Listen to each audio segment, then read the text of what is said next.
Paano nga ba gumawa ng heading ng ating website? Una, punta tayo sa ating Visual Studio Code. Hanapin natin yung file, and then yung text file. And then lagyan natin ng document declaration.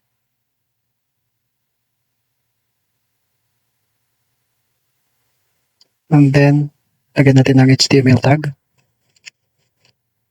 And then body.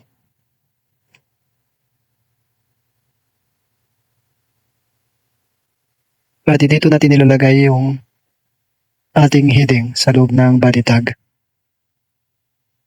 Lagyan natin ng my first heading. And then save natin. Hanap tayo dito ng folder kung saan natin isave ang ating heading website. Ito. Actually, kanina ko pa ito ginawa bago ko palang gawin tong video. Open. And then make sure, lagyan natin my first heading. Make sure lagyan natin lagi ng index.html ang ating folder nang sa ganun mag-run siya ng maayos. Save.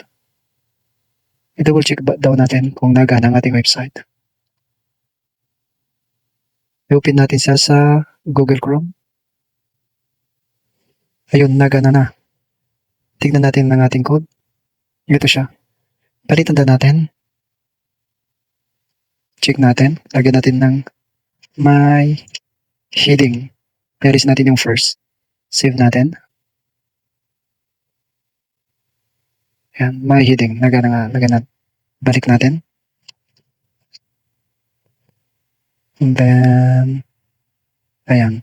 Basta lagi nating tandaan, pag gagawa tayo ng website, always nilalagay natin yung meta tag. Ito yun siya. Nang sa ganun, ang ating website ay compatible sa kahit anong devices.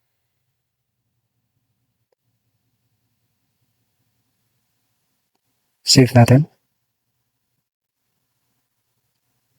Then refresh. Ayan na siya, ganun lang kadali.